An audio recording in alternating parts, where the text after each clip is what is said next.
Hi everybody! Welcome back to another episode of Cooking More with Less.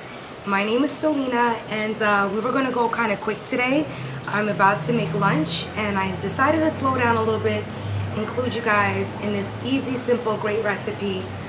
This afternoon I'm going to be making some salmon burgers, but I'm going to be using canned salmon, which I don't usually use.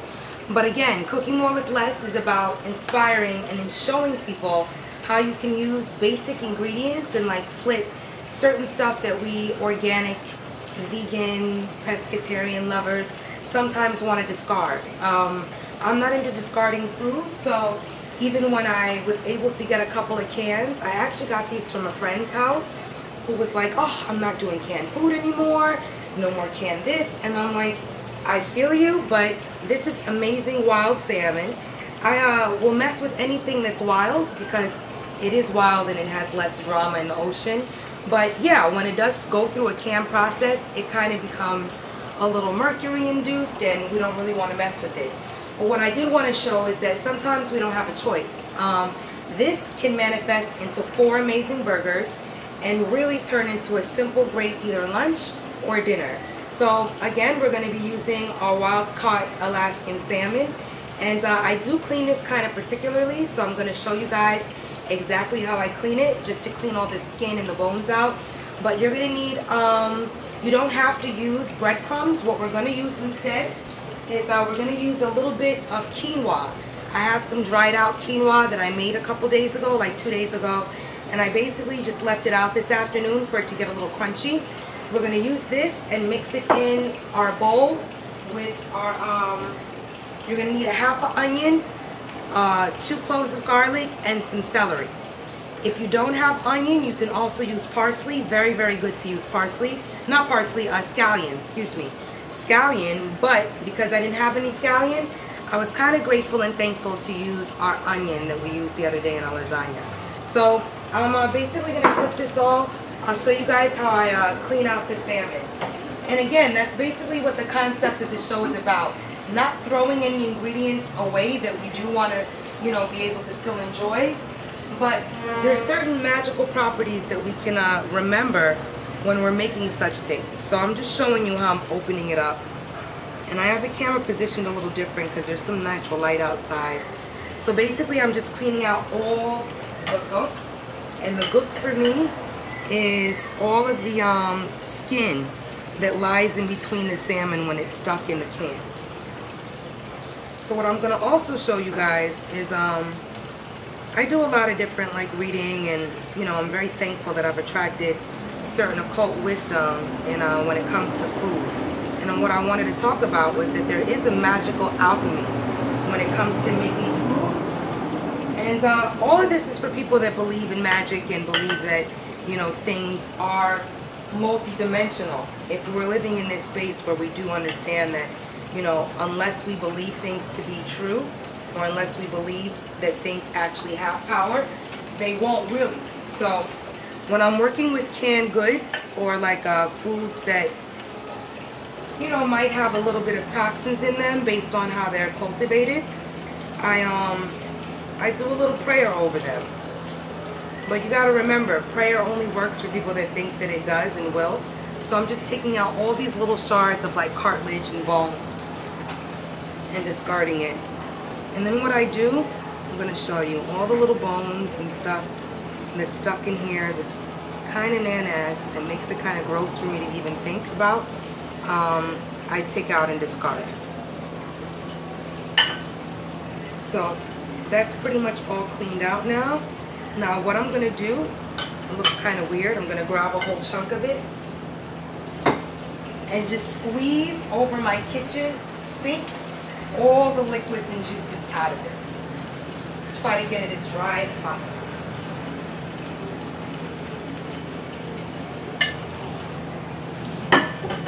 Alright? So now that this is dried out, all of our salmon is dried out, as you can see. I'm going to go ahead and start adding my dry ingredients. I already cut up my 2 cloves of garlic, my onion, and my celery. I'm just going to drop that into the bowl and start to get to mixing with my seasonings. Again, people like different types of seasonings, so you can throw curry powder in here if you like. Again, I'm just merging it all together. When I do have a green pepper or a red pepper, you can throw that in here as well. It tastes really good. But this is basic. Onion and celery. Onion and celery.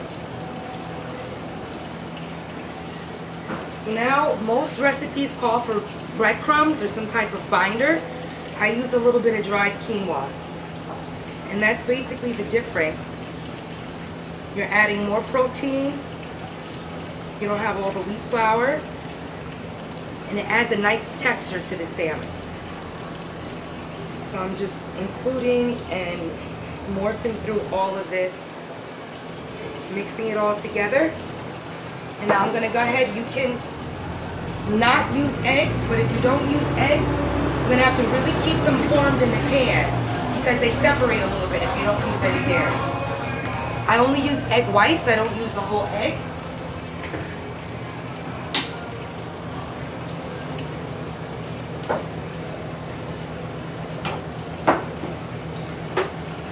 So I'm just going to go ahead and take out the yolk out my bowl.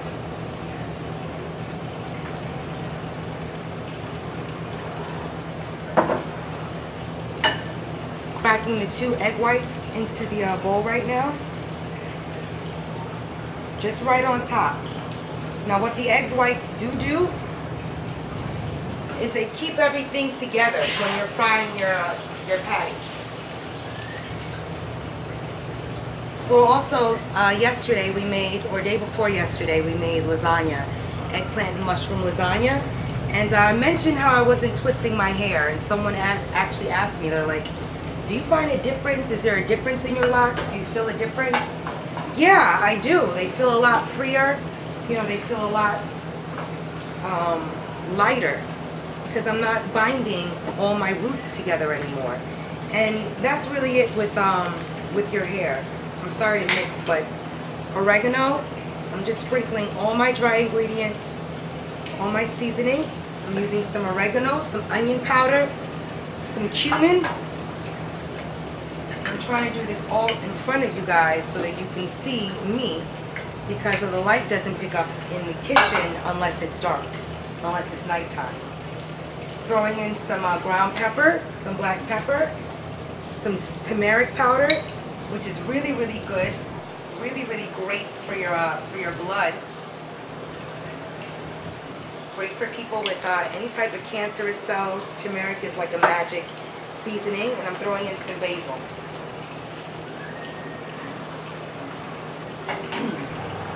You can use whatever you like. I'm also going to put a little bit of smoked paprika in there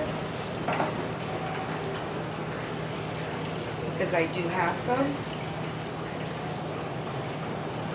Adds a nice smokiness to our burgers. And that's it. So I was mentioning my hair. These are all the ingredients, as you guys can see. Just dried out on top with the egg whites and the quinoa. So I mentioned my hair because what I learned is that, you know, my hair is a process where, in terms of patience, you know, a lot of people grow their locks and they get them done, which is a beautiful process as well. But for me, I started growing my hair at a time in my life where I actually really did want to be a lot more free-formed, if I could say. You know, just not feeling as confined and not wanting to always have everything in its place, and still knowing that beauty can exist, and still knowing that I can look great with allowing my hair to just breathe and just, you know, taking a shower and brushing conditioner and oil in it and not worrying about it looking a little frizzy when I come out the water. Not necessarily needing every hair to be in its place. You know, I tried the last like 8 months, I would say. I've been twisting my roots around the existing locks just to keep them, you know, together and have them grow as the lock that's already formed. But whenever I do that, my hair unravels and it comes out. So I'm like, okay, I'm doing this every day. I'm twisting it, consciously twisting it at the root. And you know, I just woke up the other day and I'm like, I'm tired of twisting it. I'm tired of trying to maintain a form that obviously does not want to be contained. So for me, it's to listen to my hair and not necessarily dictate what I want it to look like or what I want it to do, but to say, okay, it's doing this now. Let's see where it looks or where it goes in a couple months. So what that means for me, as you can see, is I have a lot of new growth. My hair has just been growing and growing, which is great. But, you know, I'm a girl. Sometimes you want things in its exact form and its place. But my hair isn't doing that right now. So instead of fighting it, when I'm in the shower, I just keep it really oiled with some macadamia, some hemp, whatever. And I brush it with an actual brush. I just started brushing it again because my hair used to take really well to brushing when I was a little girl. So just remembering the basics, not feeling upset that these little sproutlings are popping up, and embracing them and allowing them to breathe. And I actually feel a lot better in not twisting them and having them in each lock and just letting them go, because that's how I grew my hair. I didn't grow them pulling it and ripping it and twisting it into its form. So, you know, those that have, it's okay. But my hair feels a lot stronger based on its texture, its natural texture. It's a little bit of everything. It's very curly, it's very wispy, it's very thick, but it can get very straight and all that good stuff. So for me, or all that bad stuff, for me, I'm just letting it be. So that's what I meant. Our stuff is done. Our burgers are ready to be fried. Basically get a regular pan out. What I am thankful for is my little coconut oil, so I'm going to use some of this in the bottom of my pan and fry my burgers. And it's as easy as that. I didn't want to waste the can. One can go a long way. And again, if it's about enjoying food and manifesting the best out of it, let's try to do so by not being wasteful and by knowing that still a can of salmon can feed us. And even though I don't like canned foods all the time, this is going to go a long way. So I was talking about a sigil, or just basically a sigil is like any type of magical invocation or any type of chant dealing with numerology or anything like that. So let's say you don't know any of that and you're like, whatever, what do you mean? If you have a, you know, any type of intent in the universe, if you induce it or if you think about what you want to empower or enrich in your life, it does become, it works, it manifests. But one thing about any type of magic or prayer is that you have to believe in it. So I was reading, and I've been doing a lot of knowledge to just certain types of sidereal astrology and like just the understanding of how complex and occult the tarot really is. And when you're like, the tarot, which a wick, but no, a lot of this is based on just the quadrants of the universe and how the world is composed. So you know there's earth, fire, wind, and air. And thinking of those four elements, what those elements represent alchemically in our bodies, and just how the world works. So for me, there's certain numeral invocations like 995. Shout outs to France Bardon, initiation into the Hermetics, any type of books in which kind of figure out ways to bridge different aspects of science together. So if you're thinking about astrology, you're gonna of course run into anything dealing with I would say the Kabbalah or Hebrew. But long story short, not into even thing, because I do enjoy having you guys here. I 995 my food. You start in a circular position, so from wherever you're standing, you're yourself. And if you're over your plate of food and you're like, wow, I hope this doesn't have, you know, you can do one of two things. Back in the day, people used to use parsley. Parsley was a great like herb to enrich your food, but a lot of people used to believe that because it had such magical properties, in actually cooking with it and garnishing your food with parsley, it would negate any type of negative or any type of harmful toxics in your food. So that's kind of where parsley came from, and it becoming a garnish. If anybody didn't know, I find things like that to be interesting. But also garlic, you know, garlic wards off, so I put a little bit of real garlic in here. But 995 it. So you're standing here, I literally start like if you're at the top of a clock, you're starting at 12 o'clock and you go around to 12. So you go 9, 9, 5, and you do it 3 times.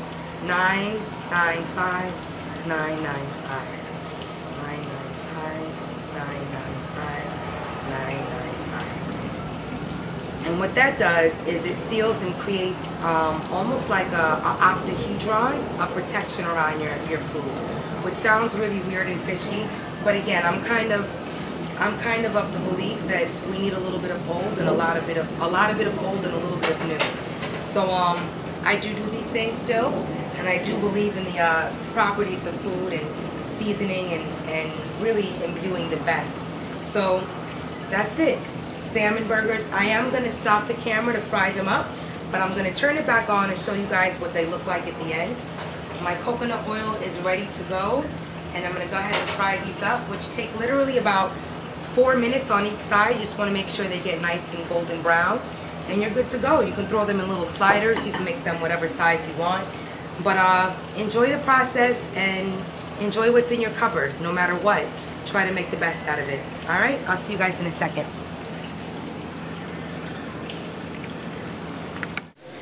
So this is them as they're just been flipped. As you can see, they break up a little bit like once you flip them, but you just, you know, keep them together with the spatula. And my flame is on medium, like on 4, medium low, not too high. You don't want it to burn and get too burny. You want them to cook through, but I'm just going around so you can see the color of them and stuff. But the turmeric gives it a nice glowing color, and then you can add whatever toppings you want onto your bread or onto your kale or your rice or whatever. You can add, you know, your slices of tomato, your little soy cheese, all that good stuff if you like. But I wanted to show you just after a couple minutes what they begin to look like. And we still have some mixture in the bowl. So again, this can feed a family of 4 easily. Alright. Okay, you guys. So we are done. I just wanted to show you how they came out. And I just cleaned off a little bit of kale and threw it in the pan to absorb all that good coconut oil and stuff. Lemon is the magic binder of all at the end. You want to have some lemon. If you don't, I would say, you know, try to always keep lemon in your fridge, because it really is that thing when I run out of, I'm kind of annoyed. But damn, my lemon. But you want to squeeze a nice half a lemon over your burger, or over all of them. I have one separated already because I'm about to eat this one with some a little bit of I made some barbecue sauce because Amora's been addicted to barbecue sauce, which I will show next. Just condiments, I think they're important. But barbecue sauce, ketchup, mustard, lettuce, tomato, kale, and yeah, you can dry them out on some paper towel. But if you don't put too much oil in the pan, it's coconut oil and you can absorb it and eat it and be beautiful by it. So don't worry too much. But again, that's it. It's all you need. Instead of using the breadcrumbs, definitely try it with the quinoa. It's delicious. It's more enriched with protein, and it takes a couple minutes on the pan. Your pan doesn't come out all black in the end. I'm about to eat, you guys. I hope you guys are as well. Enjoy your food. Enjoy each other. And thank you for tuning in. Thank you for the love and support. I will see everyone soon. Peace.